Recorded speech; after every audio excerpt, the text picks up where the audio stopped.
We now move forward with our next session in the role, GDPR, Outcomes and Learnings for Regulatory Cohesion.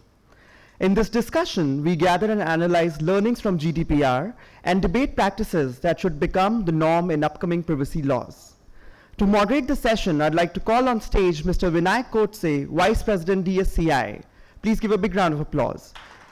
Now I'd like to invite the panelists for the session to take the seats on stage, please. May I call upon Ms. Shivangi Naadkarni, CEO and co-founder, Arrka Infosec, Ms. Kalindee Mehta, General Counsel and Company Secretary, SAP India, Ms. Aditi Chopra, Senior Attorney, Corporate, External and Legal Affairs, Microsoft. We have Mr. Srinivas Poosaarla, Vice President, Global Head Data Protection, Infosys, joining us through video conference. Please give a big round of applause. Would request you all to please take your seats. The format of the session would remain the same. With this, I hand it over to Mr. Vinayak. So, as Jatin talked about, to quickly we move to the session. The basic objective of the session is after 6-7 months of the GDPR, what are our learnings basically from the implementation side, and for example, when we are talking about implementation, we talk about the various different perspectives, right? So we have Srinivas, which has been managing GDPR compliance and entire privacy implementation at Infosys at a larger level, at a multiple different geographies of Infosys and at multiple different projects that Infosys has been undertaking. And various different sectors, various different countries, and the kind of operations and work and they have been doing in the technology side, business side. So we try to bring that perspective here. We have Microsoft presence, which would be, Aditi will be taking us through the entire Microsoft journey from their own experiences as well as the overall view of how exactly GDPR compliance is shaping the larger global company like Microsoft. SAP is enterprise technology provider company, and probably it is also feeling to a lot of the digitization stories of a different type of the industry. And I think their systems and their overall ecosystem and products are also getting shaped because of the GDPR and how exactly that brings the learning to the table. And Shivangi, which is helping many of the Indian organizations from different industry sectors for their GDPR implementation. So we'll try to bring all of those perspectives to discussion, and at the same time, towards the end of the discussion, we try to also learn from them what they understood in terms of implementation, in terms of working with the GDPR at the content level, for example, all these principles, expectation, obligation that GDPR talk about, and from the enforcement side as well. And learn from them what exactly, with our learning of GDPR, any input that we can really give it to the lawmaking process that we see at this point in the country. So this brief, I like each of them to briefly talk about how they have been working in the organization, and probably during the course of time I will basically come to them with respect to their own organization, their experiences, and we'll also try to bring some 5-10 minutes towards the end for you to contribute to the discussion. So starting with Kalindee first, in terms of how your journey of GDPR last 6 months and how exactly you have been trying to do that. Briefly talk about that, and we'll have some leading question on that. Sure. Good morning, everyone. So I think for us at SAP, we are a European headquartered company for last several years. And as most of you would know, the journey of Europe from, where it is right now in terms of GDPR is not a drastic move. Europe since several, decades had privacy laws in place, and they tried to consolidate the privacy laws by bringing in EU directives in 1995. And the next step of GDPR is coming literally after 2 decades or more. So for us, GDPR or, privacy laws were always something that our products had taken into consideration. And for us, while I'm not saying that, it has been a very smooth thing, we also had to work on it. But yeah, it wasn't very, very difficult because of the culture that we had carried. So Aditi, in Microsoft stories, both the product and as well as the operations all across the globe. So how this has really shaped the entire product architecture as well as the journey towards the compliance to GDPR. Right. Thank you, Vinayak, and thank you, Kalindee. Am I audible? Yeah. Okay, so I think the Microsoft journey on privacy and compliance with GDPR obviously started in April, 2016, when the diktat came that we need to be compliant. As Kalindee said, the directive has always been there, so we really had to relook at what was in place. Now, for a company like Microsoft, we have multiple hats. We have a consumer business, we have an enterprise business, we have a cloud business, we have a product business, we have processors, we have sub-processors and controllers. We have 150 countries, different laws, and a lot of compliances which come from that. So for us, this journey has been a learning, and we worked around the trifecta of people, process, and technology, and how we actually fit into these three buckets, what is required to meet compliances. Now, if I were to take some of the examples that we did, so on how we looked at getting GDPR compliant by 25th of May. So as far as employees is concerned, so every employee at Microsoft needs to go through what we call a Privacy 101 training. That's mandatory for every employee. You can't get it. That needs to come on what really privacy is. Small things like exchanging email IDs with, through references can fall within something that falls within a GDPR regime. So there was a lot of work that we did internally on that. Of course, managing the data estate that we have, the level of data that we deal with has been a big journey for us.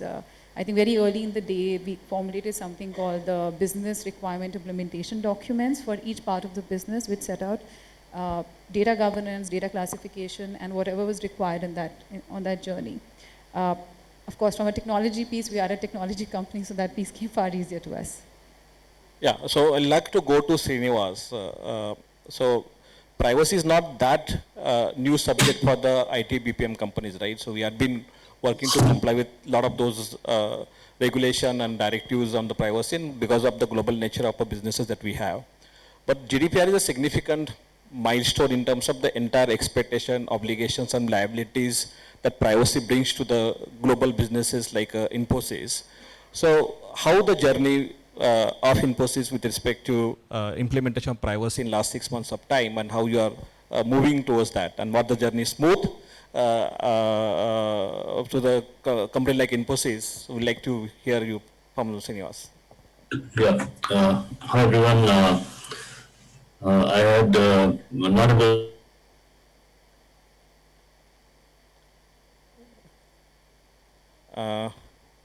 the video conference. Good that I'm able to share my few words over the VC. So GDPR is an extremely important milestone for in the world of data privacy. I was in Brussels last week, and I heard the European Data Protection Board and all the key leaders speak about it. And I don't think it's the kind of monster people thought it is, and the scare that it created. I don't think we should be worried about that at all.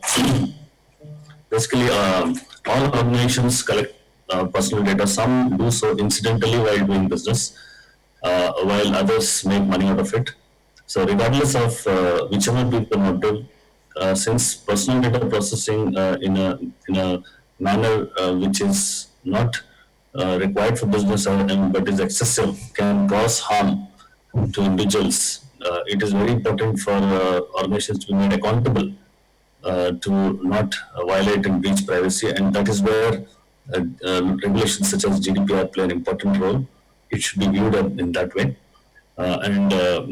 Infosys has actually started this journey not 6 months, not 1 year ago, but we were into this for now 8 to 9 years when the directive was there, and much before GDPR was there, we had actually emulated many of those practices which GDPR is asking for. Because of being global organization, actually a lot of practices are not confined to any particular region, but there's a standard benchmark we create for entire organization. There are some certain things which we do for various countries based on the need. So that way, I think for us, the transition to GDPR from new directive was quite smooth and much easier, possibly compared to some of the other organizations which were less prepared. I think as other colleagues mentioned, we also have a massive program, and over a period of time, we conducted awareness sessions and all that, and we built controls which span across Infosys. But I think the important thing to realize here is we don't need to worry so much on technologies and tools as much as people are thinking, but more important is the way you integrate these tools that GDPR recommends into the processes that the company has. So that is where one needs to take care, because a lot of them, I heard that they bought tools, expensive tools. There are people who offer tools in the market. Some of them are not necessary. It's important to integrate these tools in the processes. Some of them can be developed in-house, and there's no mandate that everything has to be done based on technology and tools. Depending on the scale of operations, the number of data subjects, the nature of data collection, the necessary tools need to be deployed while integrating the process.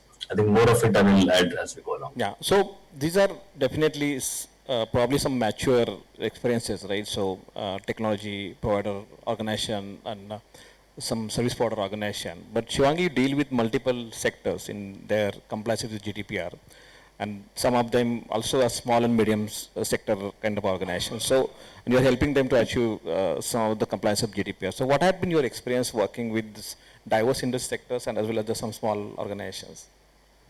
Yeah, in fact, our experience has been at the other end of the spectrum from where Srinivas comes from. And I think we've worked with very large enterprises as well as small and medium enterprises. The first thing is it's their first brush with privacy. And it begins with a lot of chaos and confusion within the organization. For large organizations, we've noticed that, first of all, across the entire spectrum, one thing that we've noticed is that there's a lot of confusion and fear and panic about what is this big monster about, and the only thing that in a first meeting people talk about is 4% of turnover, 4% of turnover kind of thing. There is also, unfortunately, a lot of misinformation around, and people tend to have all kinds of interpretations of whether the GDPR is applicable to them and how it is applicable to them. So once that comes, I like to look at it as a phase where once you sort of calm them down and realize that, this is an animal that can be tackled, then comes the next phase of realizing that it is a much larger sort of initiative than first anticipated. The first realization comes is that it is not a technology problem. That this is a core business problem, and then people slowly start realizing that this is actually impacting the core business. It's not something which is going to be at the periphery. It's not a problem that can be just, okay, the CIO will take care of it, or the Infosec folks will take care of it, and that everybody needs to be involved in that. And I think once that realization comes, we've seen organizations mature, put a lot of effort, a lot of senior management buy-in and commitment comes in, and then the programs actually start taking off. And they slowly, also we've seen the journey of, and literally, I think with every client we've worked with, there comes a moment, I like to call it an aha moment, where they realize that, hey, this is actually, I can use this as a competitive advantage, rather than just look at it as a compliance issue that I need to tackle with. And I look at that as a very positive step, because when that switch happens, it's a very powerful thing, because people look at it as an enabler that can take them a leap forward. And considering that it is finally data, and we've had discussions earlier also about how, therefore, it can contribute positively to the data journey and the data life cycle of an organization. I think that's been very hard. You want to add? Yeah, so I just thought I'll add a really interesting, different perspective of, to what you talked about. So, apart from us obviously being GDPR compliant with our customers, we also have our vendors that we demand compliance from. So a lot of these vendors could be NGOs who are doing, who we are working with. They could be something as simple as event management companies that are doing events for us. And they do have a lot of access to PII, which goes through as part of the normal course of business. And our experience there has been very interesting, and it actually alludes to a lot of what you said, that some of them come back and just don't understand what we're talking about. They're like, GDPR, what are you really saying? What does GDPR even stand for? And that's where we, as a country, need to realize that there are more than 50 million SMBs out there who don't know the full form of GDPR possibly. So whilst we have this conversation, there's a large part of India that doesn't even know it exists. So it's been an interesting journey for us there as well, which led to an education for a lot of this sector to say that, you know, there is a requirement for privacy. And they all, some of them had that aha moment saying, hey, okay, fine, if Microsoft's demanding it, maybe other competitors will work with us too. So I just thought I'd share that. So SAP also caters to a lot of diverse sector, right? And Yeah. plus a lot of mid-sized organization as well as sometimes in small organizations as well. So how had been your, those client organization and how they have been looking at implementation of GDPR or compliance with GDPR? Sure. So I think, you know, before I get into that, you know, question, I was just recalling one event, and I think this is sometime back in 2005. I used to work for an American investment bank, and we were, you know, onboarding a lot of vendors. One of them was just, you know, coffee machine supplier. We said, you know, you'll have to sign a non-disclosure agreement. I was struggling with that gentleman to just explain him what the concept of non-disclosure agreement means.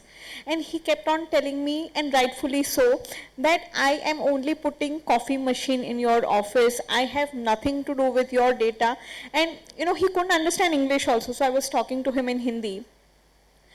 And finally he said, देखो भगवान में आप भी मानते हो, मैं भी मानता हूँ. Why are you insisting that, you know, I should sign something like this? I don't understand what you're making me sign. And I somewhere relate to that now when, you know, we are going to seek consent of, you know, millions of people who may not have the clarity of what the concept of privacy is in the first place.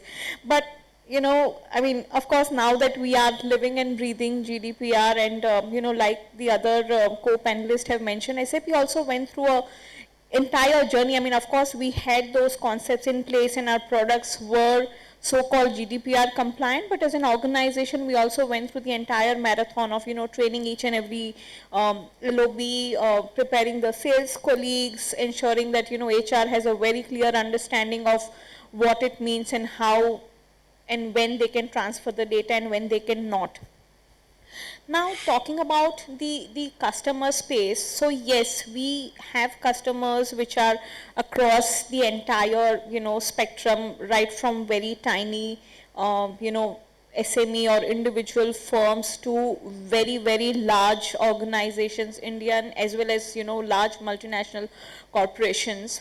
For us, the journey has been, so there was a phase where initially, like, you know, Shivangi mentioned, there was a lot of confusion. People were just struggling to identify if GDPR is applicable to them in the first place and to which area. So there were times when people thought that, you know, okay, they should just set up a data privacy team, 2 people, and that 2 people will take care of it.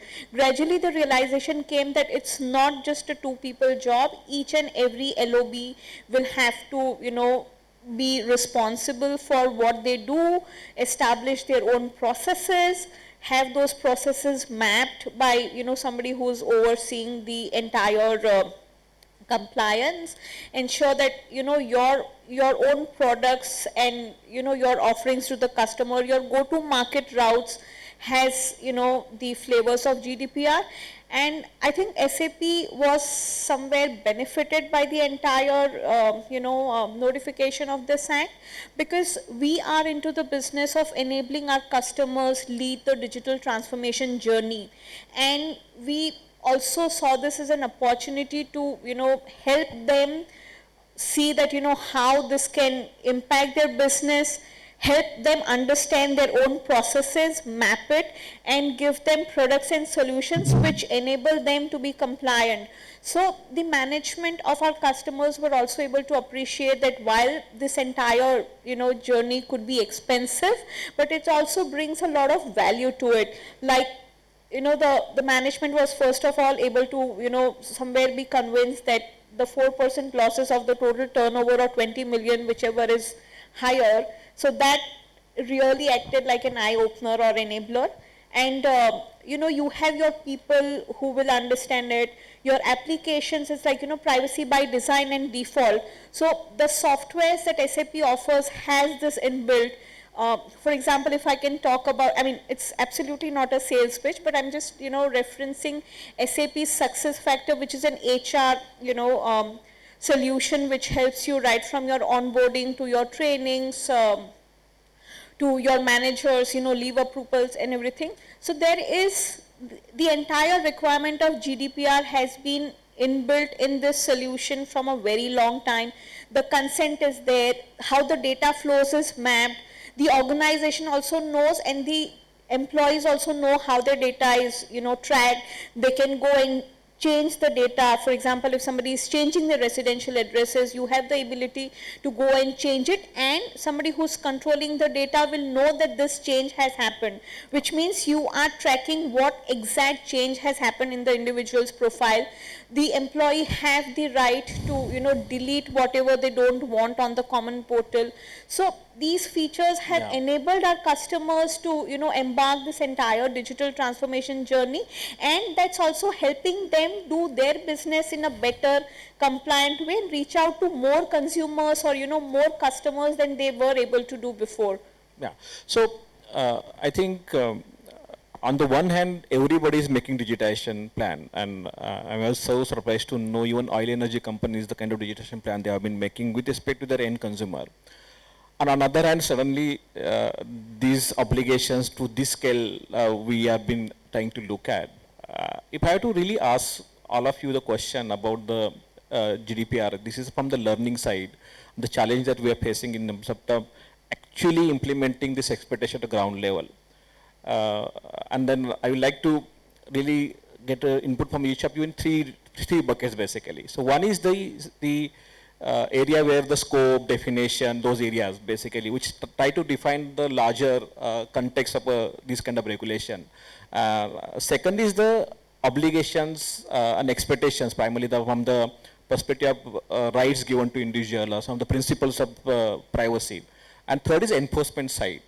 So while implementing all of these things in these three buckets, if you can touch all these buckets, one of these buckets basically. So what kind of challenges basically that you see? I will start with Srinivas first. Srinivas, you are listening, right?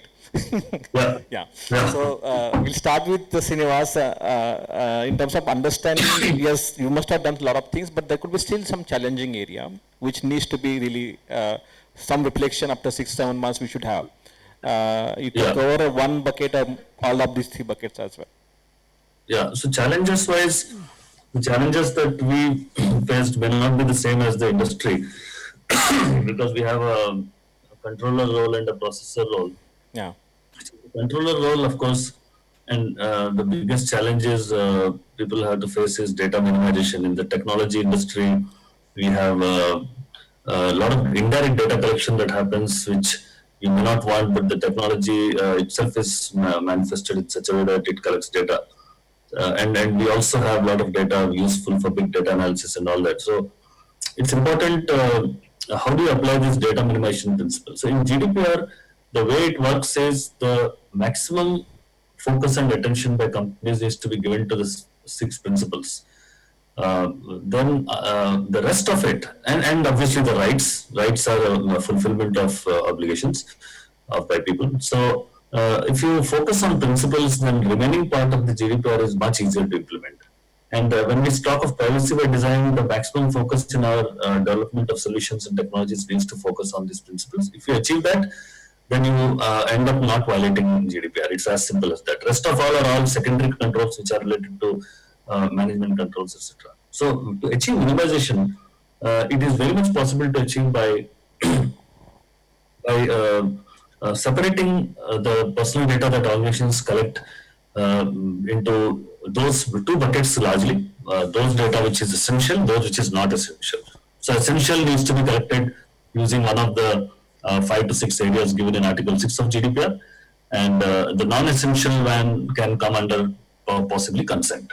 So that's how we did, and I'm sure many of them did. In fact, in our company, we hardly use consent. Consent is used in a very, very limited way because using privacy consent as the basis for data collection and processing is very difficult and troublesome unless you fulfill all the objectives and obligations of consent, because the consent has to be revocable, fair, explicit.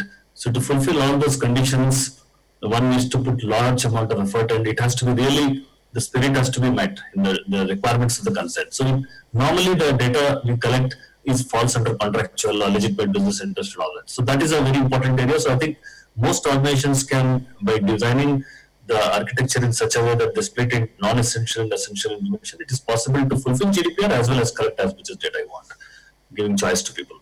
The next thing is about conflict between security and privacy. Certain things, increasingly the security world is relying on detection technologies. Less of it is prevention, because people realize prevention is impossible. So it's the detection which is helpful, and detection is also required by regulations, and detection helps sometimes to get into the root cause of the problem, allow the attack to take place, and you monitor all that. So detection is a very important thing, but when you use detection technologies, it actually violates privacy in most organizations. So how do you balance the two itself is a very big challenge all organizations face, we also face, and there is no right answer till date. There are some precedences, court cases in Europe from preceding era, Romania case and all that. But we still are struggling. But important thing there is, I think, to use privacy by design concept, do risk assessment, demonstrate why there are no less intrusive methods than what we are using in order to use deploy the technology. So that kind of balancing exercise we did, and it's very important to do, because even if you don't go to the lead supervisory authorities, anytime organizations can be questioned to produce these evidences of having done these privacy impact assessments with balancing security, privacy, and other dimensions. That's very important part. Third is there are things like data deletion, which is still challenging. I would say I think most of them don't have an answer, because there's one regulation style data has to be kept, and GDPR says you have to delete after some time. So what is that period is to be arrived, and often the periods vary for every country, and the data is stored embedded with together in other forms. There are foreign key constraints, referential integrity constraints in databases. So it's very difficult to implement this provision. This is one more area which we felt challenging. The last one I would touch upon is e-privacy directive, opt-in, opt-out consent business, which is a plethora of mails we all get today in our inboxes from various organizations saying that do you want to receive these emails. So all that is a reaction to the e-privacy directive and GDPR. So there's a lot of confusion in this space, I would say, because on one side, GDPR has, if you see Article 47, it says direct marketing comes as a legitimate business interest, whereas Article 21, I think, gives the right to object, which is fine. But the concern is e-privacy directive, which was there before, has been adopted by various countries in Europe in different ways, and many of the countries insist on opt-in. Some of them, in fact, in Germany, it's double opt-in. Yeah. So when you want this opt-in, it is going against the business need where people should be able to call customers, etc. So there is a disagreement between conflict between GDPR and privacy directive, and still we don't have an answer. But what I was told in Brussels is that very soon this being worked upon, there's a guidance going to be issued shortly on this. But until then, there is a panic going on. Yeah. One part, like, so for example, this obligation of 4% of the fine to that extent, or 2% that extent. So do you see that the controllers there, or your clients, are trying to push or that liability is on you? So is there any something which is happening in terms of contractual relation that you have with client? There's some lot of discussions happening in that, because I heard from other service provider organizations that their clients are asking them to become a controller when the role is the processor, and there are some discussion which is happening. And small and medium organizations especially are facing this one, where client are asking them to become a joint controller of any data plan that they have. So can you just throw a little bit, briefly light on this? Yeah. Yeah, I will not like to speak about Infosys in specific, but from my experience in discussing with others as well as Infosys and all. So what I see is there is one condition, one concern is about liability, because many contracts people would have accepted increasing liability, unlimited liability onward. So that's a big concern, which is one has to push back, and the sharing of liability is a big issue. The other is, yes, some of the controllers they won't tell you to make process, but for certain type of data in certain environments, it's possible that we will become controller. Whether we both agree to become one or not, the important thing is in GDPR to be able to be clear and document and demonstrate that whether you're a controller or processor. So there, for instance, its simple definition, it is about the entity which determines the means and purpose of processing is called a controller. But often, processor needs to exercise certain discretion and deploy controls which can make the person entity's controller. But one has to be cautious to position them in such a way that we can advise the client to the controller, but we don't take the responsibility of saying that we have determined the means and purpose of processing. Yeah. Except in Article 32, because in Article 32 is one exception where, for security, the organization as a processor can and should determine the means and purpose of processing because the environment changes and security is responsibility of processor. That doesn't make the processor into a controller, which is clarified by the regulation. So I think this is quite comprehensive in terms of the challenges faced by the services industry, but Aditi, from the operations that you have been, any specific nuances in this fee bucket I talked about so at a larger level as well? Yeah. So I'll just pick up on something which Srinivas talked about, and I think he's covered a really great landscape of some of the challenges. I think apart from a controller and processor relationship, we also have a controller-controller relationship, which the EU had blessed, and also a joint controller relationship. And as technology is advancing, and we do know that regulation never advances as fast as technology. And again, these are my views and not of Microsoft. With new era of AI and IoT, the whole conversation on whether you're joint controllers in an AI model, or a controller relationship or a controller processor relationship, now become big conversations. So what I've heard from again from industry and a lot of the colleagues that I speak to, my counterparts, is that a large challenge they are facing now is actually to whether to identify themselves as controllers or processor or joint controllers or a controller, or the controller-controller relationship as well. And that's really coming up as we are seeing big influx of AI in a lot of the models that we're looking at. I'll also pick up very briefly enforcement. So I think to start with, this 4% is really a misnomer. It's actually the highest penalty that can happen after several rounds of smaller penalties may have happened. So it's not that on day one there's going to be a 4% slapped onto you. So I think whilst it's being looked at as a deterrent, there needs to be a clear understanding that it's not a 2% and 4% on day one. And I don't see that happening, but I'm hoping I don't see that happening. So I think that's one myth and misnomer that we should have clarity on. And as an enforcement perspective, and in India, we're going to see it contractually. And like you said, a lot of companies will get into the conversation about does GDPR even apply to us? And that's when the contractual enforcement starts. And the conversation on whether there's an extraterritorial jurisdiction in India, which court will they go to, which DPA will come, is it going to be the commission, all of that comes in. And we heard it from the commission some time ago that obviously they're not going to go to court directly and the DPAs have to do what they do, but there will be naming and shaming which happens. So those are the couple of things that we keep hearing. Yeah, Aditi.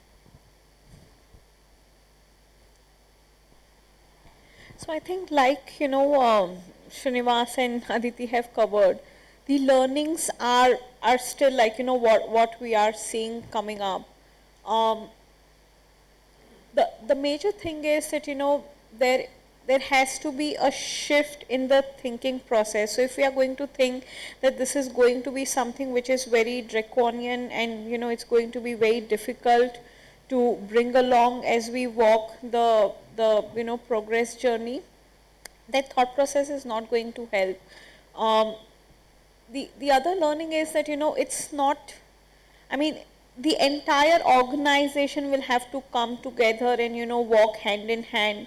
So what we do at SAP is that whenever we are we're constantly innovating new products and solutions. So we have trained even our developers that this is the privacy feature which has to be part of each of the development. So while they would be developing something, there is a separate level of committee that will review the products which they are developing.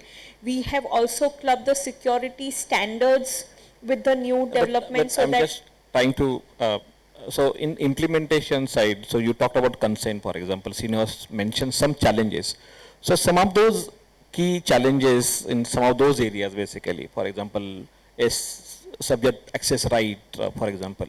Is it really easy to really serve all of those kind of requests that may come, or is it really easy for you to right to be forgotten, for example, has been granted? So I'm just want to little bit go in nuances of that. So I think technology does enable, how you control the access, how you control the process.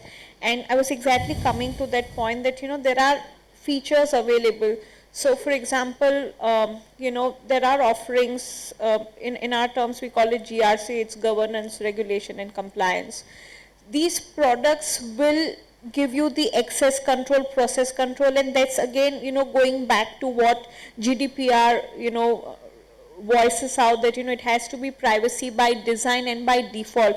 So your systems and softwares and, whatever applications you use will have to follow these mechanisms. I mean, I agree when Srinivas says that, consent, when you say explicit, fair, only for the purpose. So how do you explain it to, somebody at the ground level is going to be a challenge. But considering that, you're dealing with a set of people where, this is not completely alien terms. So these concepts of, restriction of access and those things will have to be coming through system, because if you're trying to do it manually, it's going to be humanly impossible for anybody to control that.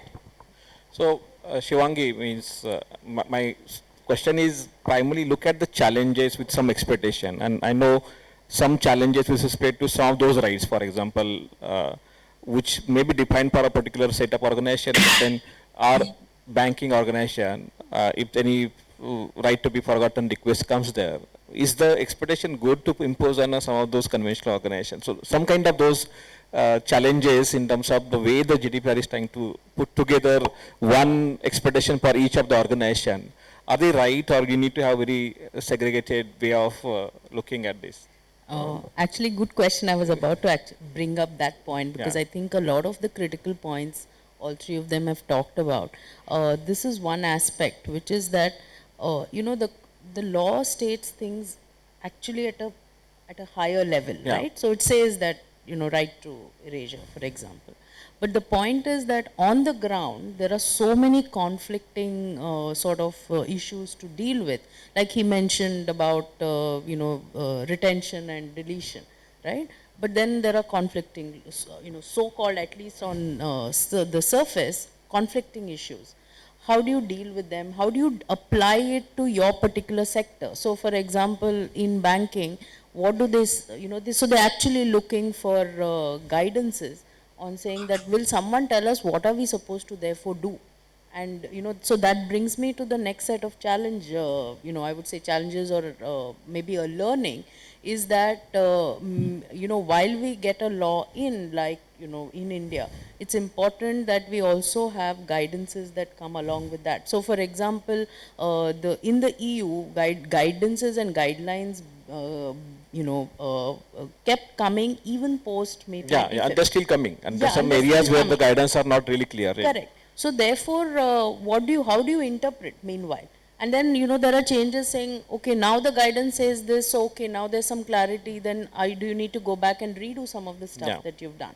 So those are some challenges. The other aspect that people are also talking about is, how do I demonstrate compliance? Because it is also about demonstrability of accountability is a very critical aspect of the accountability principle. I mean, they talk about certification scheme, but that is not still clear, right? That's still not clear. Yeah. So those are two more points I wanted to now the rapid fire last thing, now the law making process is on in India, and as we heard that they are even planning to put that draft in end of this year, probably in the winter session parliament. So starting with Srinivas, so what are those key things that we should bring back from our experience of working with GDPR to the existing law-making process? And I like to have brief answers so that I can at least get 3-4 questions to this thing. Yes, Srinivas. Yeah, I think one of the things I would say is in our draft law, I saw a lot of provisions which are left unanswered, and they are left to the discretion of the executive or the legislative.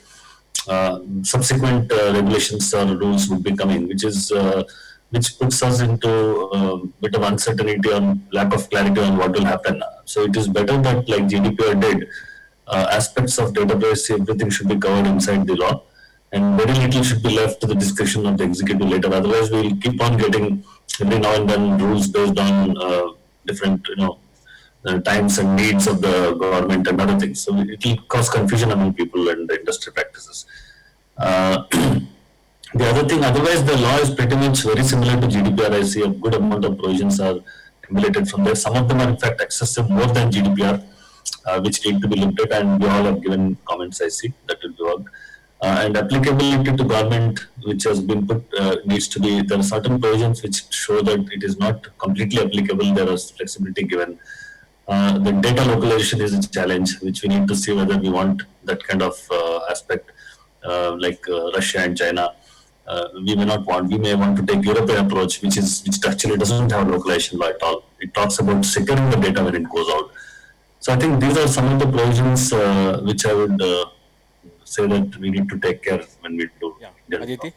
Yeah, so I don't want to get into the specifics of what are the areas that should be considered. I think what I would just say is that GDPR is now regarded as a gold standard, and there's no reason why we can't replicate it in India, given that a lot of Indian companies are looking at it.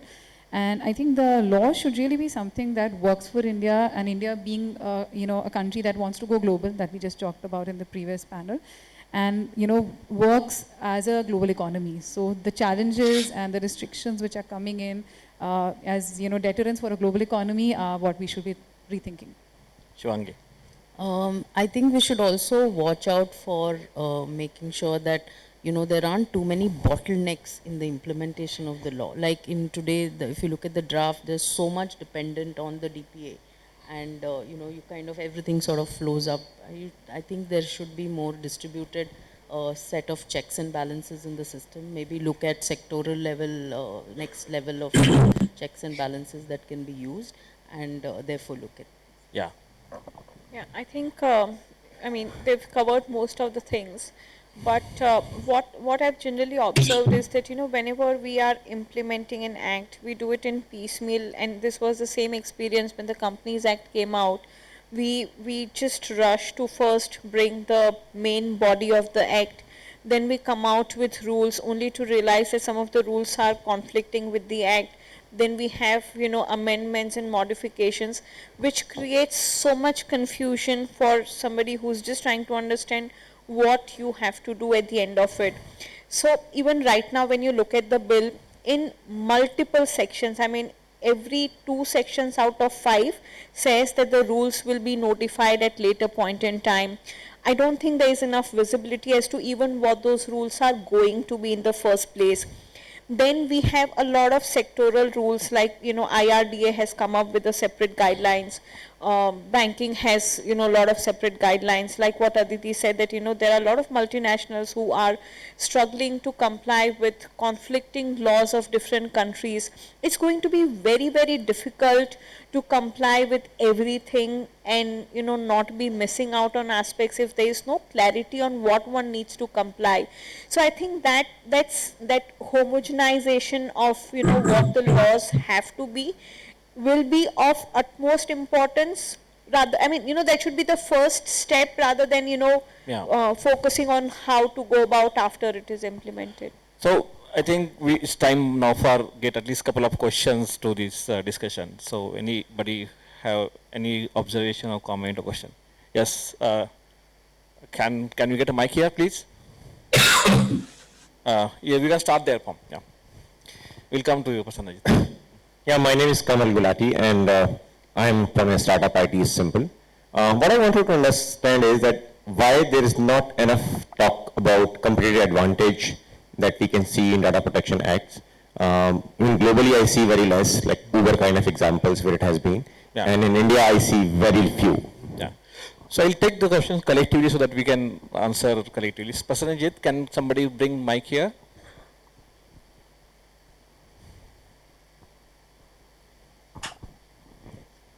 Hi, I'm Prasenjit. I'm operating as a CSO in TCS.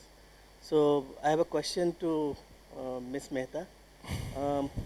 The future versions of SAP is going to be cloud-based. So how we are going to deal with the data localization and the data privacy aspects on public and private cloud? Yeah, we'll can take one more question. I think there was some. Yeah, last. I'm Mukesh Bansal. This is regarding like the same like on the cloud perspective. how in the blockchain perspective, the security GDPR compliance will happen, because in blockchain, each and every node downloads complete data. Yeah. So how the solution is happening with respect to various blockchain service providers? Yeah. So I think this is an interesting. So Vinayak, actually, I have to get 30 to Amsterdam. So just briefly answer some of this question, and you can then. Okay. Yeah. You can, Srinivas, you start answering those questions. I will give my perspective and then leave. Yeah. So I think somebody mentioned about business advantage. I didn't bring because here we are talking of more of compliance, and I used to tell that GDPR definitely should be used as a business differentiator, particularly by B2C companies, and in fact they can position privacy as a differentiating aspect in their product, because I mean, after some time it no longer will be USP, I guess. But to start with, definitely organizations can take it to not only achieve compliance but also to differentiate themselves. It is possible, as I was telling, that to balance, except for the organizations which are destined to misuse the data and all those practices are a bit difficult. Otherwise, most of us are happy to do that, and that's what the direction should be. What is the question on the cloud aspect? Can you please repeat? That was primary for the Kalindee to answer. Okay. But you can answer on the blockchain. Means the interesting question about there is data controller and data processor. In blockchain, everybody contributes to processing. So what happens with this entire relation that we define when blockchain ecosystem comes into place? Right. So I think I will not dwell into that because that's at a very nascent stage. Yeah. As of now, the understanding of privacy aspects on blockchain is even GDPR's interpretation on how it will impact blockchain itself is being debated. Yeah. I would prefer other speakers to answer on that. And Vinayak, if you can excuse me, please. And thanks, Srinivas. Thanks for joining in. Thank you for the opportunity. Even on vacation side. Thank you very much. Yeah. Thank you. Yeah. So if I pick up a few of the questions, and I'll help Kalindee with the cloud question as well. So I think GDPR is being looked at as an opportunity now and not just as a threat. And there is a huge differentiator and a competitive advantage that most companies are using for GDPR. In fact, like we both spoke about, even Shivangi earlier in our panel, that smaller companies are now using the fact that they are GDPR compliant as a competitive advantage. So I do see that happening. So I guess with startups as well, maybe the awareness is still coming in, and I think startups work in a very different way than larger companies. So maybe that's the difference. I think with blockchain, the question really goes back to defining roles. And it's not clear, like Srinivas said, it's not been tested. Current role structure for privacy implementation doesn't really satisfy the blockchain. Whether it's a controller and a controller, who's the processor, are they joint controllers, how does the ledger work as far as the controller and processor relationship works, it's not been tested, which is why I don't think you'll get a clear answer from any of us here. Unless somebody in the audience has, we are happy to hear it. Yeah, so I think that's the answer for blockchain. Kalindee. And maybe you can talk about SAP and I can help you with the cloud if you want.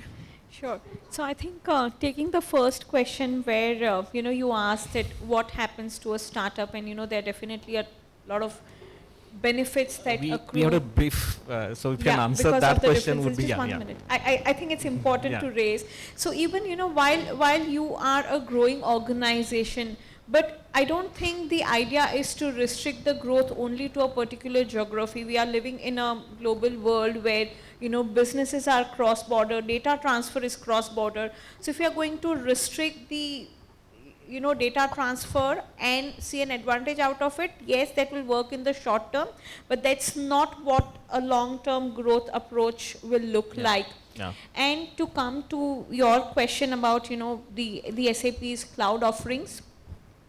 So we have been operating into 180 countries. Our customers are all over. So if the India privacy bill comes up with the localization thing, we have been complying with the laws of the land, whatever it is, in all the countries where we operate. So we will definitely comply with those requirements. We will be prepared. I think the law also gives you a transition time between when it gets enacted and when the compliance starts. Even GDPR had that. So we are prepared to go live with whatever is the applicable law, and we are watching this space to see how we will evolve in the coming months? So Shivangi, last 20 seconds, and I believe you can give justice to that. No, I don't have any views actually Yeah, on yeah, blockchain or on this. I do believe, as I said right in the beginning, that it's a huge opportunity for across the board. So, and I think it depends on how you leverage that. Yeah. So with this, Rahul, I'm sorry,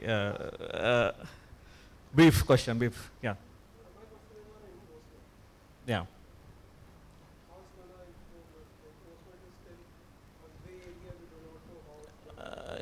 Yeah. I did talk about that. So the enforcement right now in India is happening contractually. So, you know, as a processor, your controller is going to enforce it on you contractually, pass on whatever liability, ask your GDPR compliance. We as controllers and processors are contractually enforcing it. How the EU will enforce GDPR in India is a different question. But like I said, what we've heard is that they will get into naming and shaming. For example, you know, saying companies should not work with EU. Companies who don't want to be GDPR compliant or don't care about privacy should not have businesses in the EU. That's what we've heard. But, you know, times will tell how that happens. Yeah, some Yeah, cases. and to add on the enforcement, so, you know, we have a team that's constantly engaging with the SSA, you know, on the GDPR. And while, you know, we are only seeing the 4%, like what Aditi covered before, it's not going to be that, you know, that's going to be the penalty. The regulators are more open to discuss, understand whether this was intentional, unintentional, what are the, you know, remedial steps you are taking as an organization to overcome what has been missed. So there will be multiple aspects which will be taken into consideration at the enforcement. Yeah. So with this, we conclude the discussion. Please join me to give a big hand to my panelists. Thank you, panelists, for the insights. It would be apt to say that EU GDPR has reshaped the way organizations across the globe approach data privacy. We would like to once again thank you, Mr. Vinayak, Ms. Shivangi, Ms. Kalindee, Ms. Aditi, and Mr. Srinivas for taking out time and joining us through video conferencing.